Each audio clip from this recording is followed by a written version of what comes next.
Hi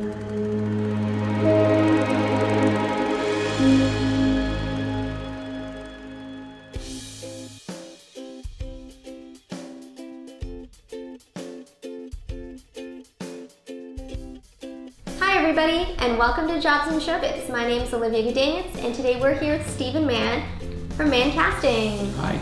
Welcome to Toronto. For those tuning in from outside of Canada, and for those within Canada, welcome, and welcome to you. Thanks for having us here. Thank you for coming. I'm so excited. Stephen here works within the film and television industry, primarily doing TV commercials casting. And I've seen a lot of, I guess, casting calls for non-union work. Is that something that you're choosing as part of your branding to go in that direction, or did that just happen organically? It's nothing that I've chosen. It's just that's sort of a little bit of what's going on in the industry. There's still a ton of union work, but we also do non-union work. I think sometimes the union work is a little bit easier because it's a different caliber of performer. Not that there aren't tremendous, talented performers in the non-union pool. But for me, it has nothing to do with branding. If my clients or a production company or an advertising agency has decided to do the spot non-union, especially if they're most cases, if not always, they're non-signatory agencies, then we do the work. I mean, I do have if you want to say it's a niche, I do dig really deep for non-union. I think I was one of the first people to sort of start using social media. It's amazing, like there's quite a few people that I find on Facebook or through other sort of social media outlets that actually book jobs, like it's kind of crazy. You never know where your next job's coming from. You never know. I've seen a couple of your past interviews, and you've mentioned in a couple that this is a high volume industry, and that everybody's replaceable. Is there a specific message you're trying to emphasize with that? I think I'm the type of person that really, I'm pretty much a straight shooter. So I'm not the guy that's gonna come in here and sell you a dream. When I say everybody's replaceable, I say it because I mean it.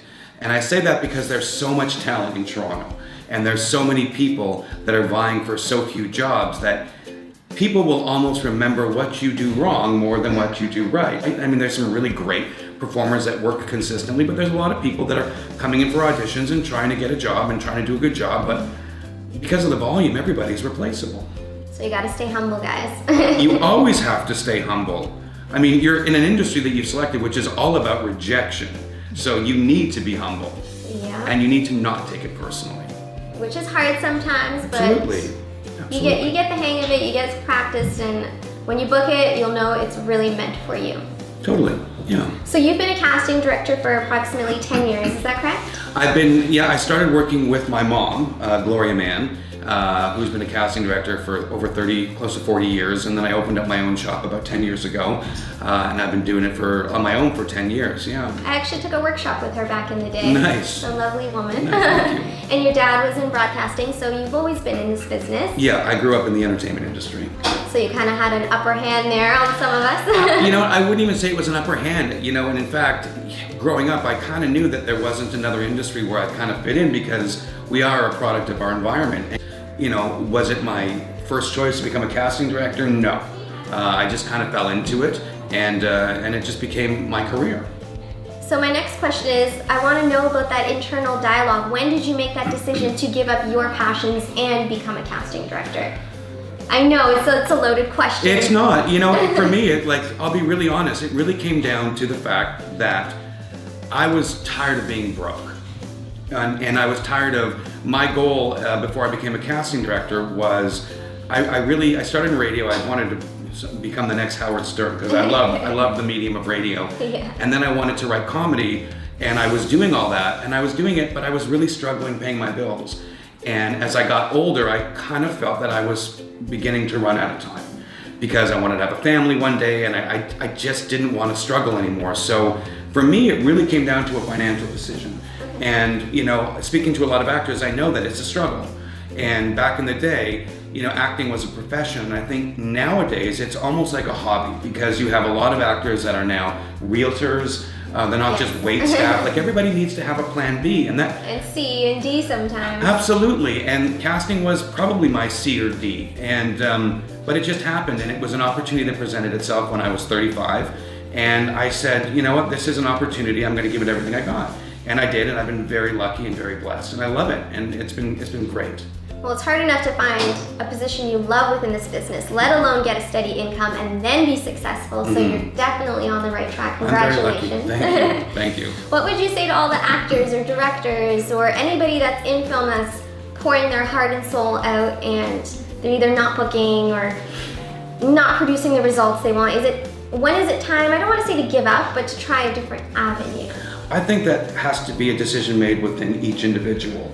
My decision came when I was 35, and I knew that what my goals were in the future. I was not going to achieve those goals with no money, and I wasn't aware really a lot about the casting. I mean, I grew up with it, but there are a lot of things.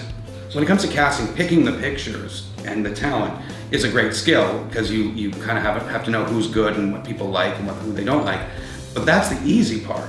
It was the business part that was really challenging. But for each individual, I would say you have to know within yourself. There's a lot of branches on the tree, and you can grab one, and it may not be the one that you want, but it may work out. So just keep a really open mind about it. And that branch may still lead you to where you actually want to go. You never know. So it's a really funny business. Let's talk about your parents a bit. Is there something that they told you that stuck with you and helped you get through day to day? There's nothing that is industry related that they've done. What they did do was, as terrific parents, they always encouraged me. When I was down, they always picked me up. When I felt discouraged, they always showed me some light. Like, it wasn't like they said, well, if you're going to be a casting director, you need to do this and this and this, or if you want to be a director. It was just like, I was just very lucky to have amazing parents that would, no matter what, would support me and just encourage me to not quit and to keep going, and that it would, I'll find it, and I found it, right? So parents out there with artists on their hands, be patient. Be patient and nurture that creativity, especially parents that have the younger kids. And this is an interesting thing because when you talk about children, and there's so many kid actors in the business, and as a parent, you're being asked, it's a big commitment to take your kids to an audition. You just finished work, you gotta go pick up your kids, you gotta schlep downtown to an audition. Find parking. Find parking, chances are they won't get it and they feel rejected. But as soon as it's no longer fun, and this is what I say to all the parents, as soon as it is no longer fun for the child, get out. Try hockey, try gymnastics, they can come back to it later. It's really important because this has to be fun. Okay, so you're new to this industry. Where do I start? How do I get from A to B? So first and foremost, remember this has to be fun. You're getting into this because it's enjoyable. It's something that you want to do. Network. Always make a good impression. Like I always say, people always remember what you do wrong, rather, unfortunately, what you do right. So if you meet somebody, if you are on set, treat everybody with respect because that PA in a couple of years could be the line producer or the AD, so you never know who you're talking to. So you always need to treat people with respect, and that goes without saying, not just in our industry, but obviously in life. There's a lot of resources on Facebook and online. Be careful, but be resourceful. There are a lot of student films, there are a lot of acting workshops, there's a lot of, plays and things. Get involved, practice, train, learn your craft, learn to be comfortable, learn to get over your nerves and your fear, learn to be, comfortable in your own skin. Finding an agent, interview them. They need to see something special in you. And at the end of the day, remember, it's a business. If somebody takes you, they want you on their roster because they believe you have talent and they believe that you can earn money. People are not going to take you because you're cute or just because you're funny. It's a business. At the end of the day, this is about people supporting their families and making a living. New people, when you're in an audition, be nice to everybody. When you go to a casting house, even if you've had a shitty day, just treat everybody with respect because, again, people are looking for reasons to disqualify you. So if you come into my casting office and you've had a bad day, check yourself outside, get a coffee, don't come in and be rude to the staff at the front because they're gonna come to me and they're gonna say, oh, this person, Steven, was like, and I'm like, that's terrible. And, bam, you've ruined an opportunity. So now I want to ask Steven, a lot of my viewers want to know what the process is like after a client books you. Okay. So you get the call. How long does it take to get a breakdown? Do you do the breakdown? How many agents can submit? Is it open to all agents? Do you cap it off at 200 talent submissions and then stop? Who's called in for a callback? Just the general 101, Oh, just everything. Just everything. Okay. And make it quick, just kidding. Okay, so the process is fast and furious. It's very rare that we have a lot of time to do a job. When I'm booked, I'm either booked by the production company, or I'm requested by a specific director, or sometimes I'm called directly from the advertising agency. And like everything, this is all about relationships, okay? This whole industry is about relationships and making a good impression and maintaining those relationships. So let's say the production company calls me, we've got a McDonald's commercial, so they say to check my availability, can you cast Monday, callbacks Wednesday? And this is probably gonna be Thursday, because usually we have about a day to prep a job. Okay. And no more, so it becomes really difficult at times. And some of them are more challenging than others, and we have to find specialty things like equestrians or skateboarding kids or real barbers or handicapped people or same-sex couples. I mean, we cast just about everything. So they call me, they say they check my availability, and then they'll send me the director's treatment, they'll send me the scripts, they'll send me the specs, they'll send me the calendar and all the information. I read all that stuff, I process all that stuff, and then I type up a breakdown. Okay. And that will include the casting date, the recall date, the shoot date, the specs, the rate, the conflict, the usage, and then I get that together and then I send it to the agency producer because I need them to approve it and sign off on it, just in case I've missed anything, because we're all going really quick. Yeah, if they want to add anything. They want to add something, they want to tweak the specs. Sometimes I get on a call with them beforehand just to go through the creative. I send them the breakdown, they send it back to me, they say approve, I fire it off to the agents. If it's an extra job, I usually just put it out to all the agents and through breakdown services, and they begin to submit. And then as the submissions come in, then I begin to pick the talent, and I kind of know who I'm going to get. And I, like everybody else, casting is very subjective.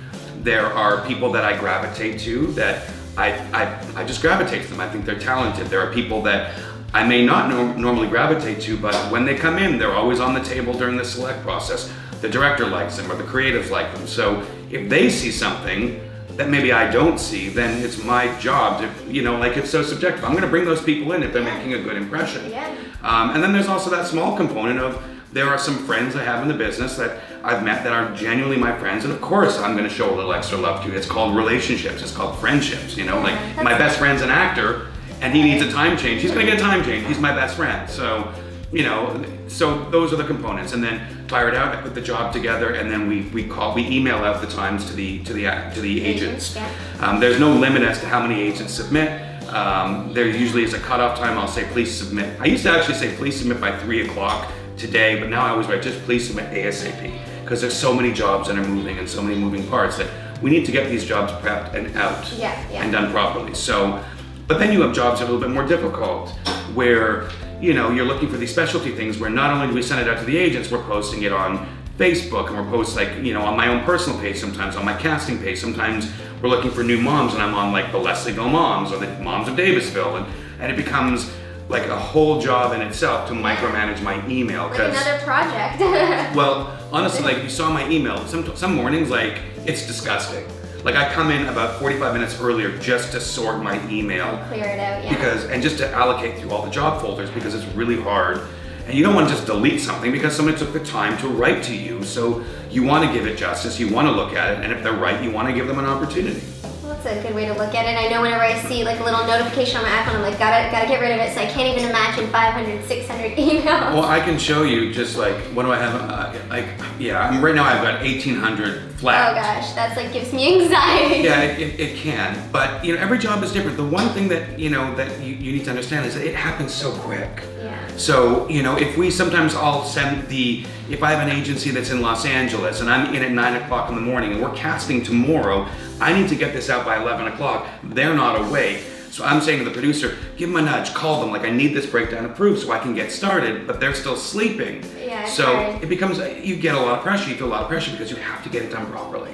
And nobody likes to prep a job in 3 hours. Like you need to. You want to take the time. They're paying you. You want to do a good job. It's your reputation. It's their reputation. 100%. And sometimes after looking at pictures all day, which is what I do, like if I have some extra time with the job and I'm prepping a job that's casting on Tuesday and I'm starting to prep it on Friday and I've done 3/4 of it on Friday, I just want to get away from it for a little bit. I come back on Monday and I go through the pictures and it's like I see things a little bit differently.